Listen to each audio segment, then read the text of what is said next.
वंदे पुरुषोत्तमम। अगस्त 2024 के सात्वती मैगजीन से, आचार्य के मंडम से।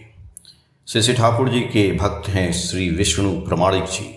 वो लिखते हैं, दिनांक 5/5/2024 की बात।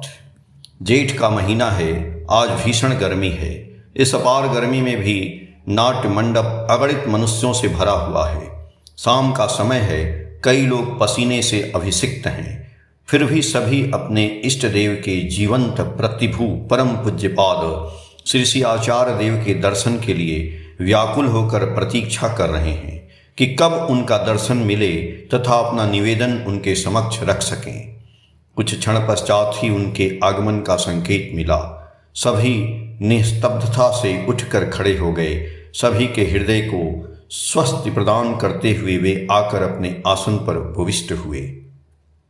सभी ने उनको समवेत रूप से प्रणाम कर अपने जीवन को सार्थक किया। उसके उपरांत आरंभ हुआ नाना स्थानों से आए हुए भक्तों के नाना तरह के निवेदन। एक माँ निवेदन करती हुई बोली, बच्चा बहुत चंचल है, थोड़ी थोड़ी बात पर क्रोधित हो जाता है, बात नहीं सुनता, क्या करूं, कुछ समझ में नहीं आता। श्री श्री आचार्य देव बोले, क्या वो मोबाइल चलाता है, उसे लेकर वह क्रोधित होता है?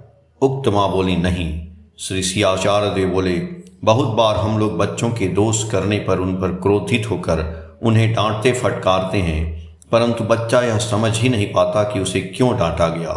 क्रोध में हम लोग इतना उस पर हावी हो जाते हैं कि हमारी आवाज़ इतनी तीव्र हो जाती है कि उस हंगामे में वह यह समझ ही नहीं पाता है कि उससे कहाँ भूल हुई, और वह समझता है कि उसे अकारण ही डांटा गया, और तब उसमें यह बात जिद्द का रूप ले लेती है, क्योंकि उसे वह समझाने वाला कोई नहीं होता। इसलिए घर के माता पिता का फर्ज है कि जब बच्चे को माँ डांटे तो पिताजी शांत होकर बच्चे को समझाएं कि माँ ने उसे क्यों डांटा, उसने कहाँ गलती की है, उसे गलती का क्या परिणाम हो सकता है। या पिताजी जब डांटे तो माँ शांत होकर यह समझाएगी कि पिताजी ने उसे क्यों डांटा, और माता पिता को यह ध्यान रखना होगा कि बच्चे के सामने कोई अनैतिक आचरण तथा विवाद ना करें। इससे माँ पिता के प्रति बच्चे की श्रद्धा बनी रहेगी।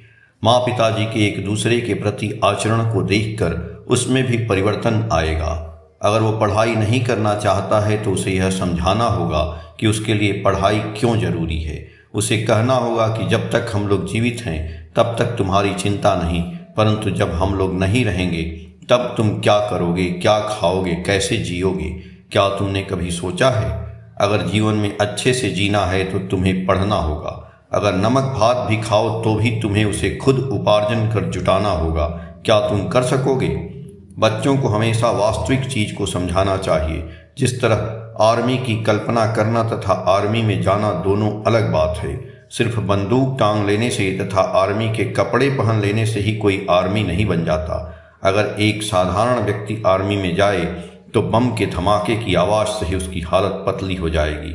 उसे गोली ना लगकर सामने वाले व्यक्ति को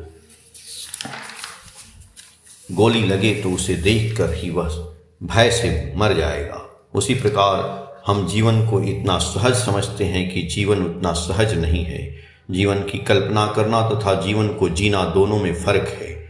कल्पना से बाहर निकलकर जीवन जीने का जो वास्तविक कर्म है उसे करना ही होगा। उसके उपरांत एक युवक ने निवेदन किया कि उसने बंगला भाषा में मास्टर डिग्री किया है, परंतु अभी वह कुछ समय से डिप्रेशन से गुजर रहा है। श्री श्री आचार्य देव बोले, क्यों? उक्त युवक बोला, यह मैं खुद नहीं जानता, परंतु किसी से बात करने की इच्छा नहीं होती, कुछ भी अच्छा नहीं लगता। श्री श्री आचार्य देव बोले, तुम लोगों की बातें सुनकर या उनके अनैतिक आचरण से प्रभावित होकर डिप्रेशन में पड़ते हो। हमारा जो जन्म हुआ है सभी का कुछ न कुछ कारण से हुआ है।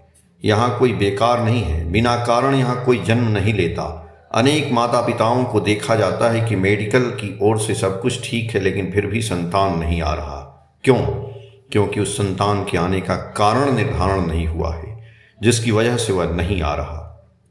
तुम्हारा जन्म भी तो कुछ कारण से हुआ है, तो फिर तुम खुद को व्यर्थ क्यों समझते हो? अपने जन्म के उस कारण को ढूंढो जिसकी वजह से तुम्हारा जन्म हुआ है। जिस दिन हमारे जन्म का उद्देश्य पूर्ण हो जाएगा उस दिन हम सभी चले जाएंगे। क्या तुम्हारे घर के सामने कोई केंद्र या मंदिर है? उक्त युवक बोला, जी विष्णु मंदिर है।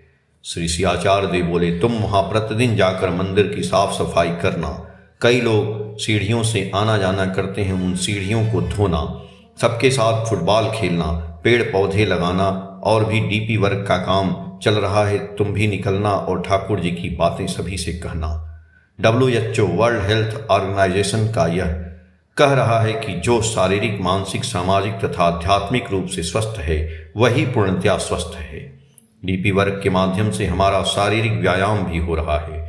लोगों से बातें करने के दौरान हमारा मन भी स्वस्थ रहता है। सबसे मिलने के दौरान हमारा सामाजिक संपर्क भी अच्छा होता है तथा हम यह सब अपने गुरु के उद्देश्य से कर रहे हैं, जिससे आध्यात्मिक संयोग भी बन रहा है, अर्थात इससे हमारा सब कुछ हो रहा है। जाओ, जन्म लेकर यदि ठाकुर जी का काम नहीं किया तो फिर क्या किया? हमेशा व्यस्त रहो और आनंद से रहो। 7 अगस्त 2024 के पेज संख्या 29 और 30 से। जय गुरु।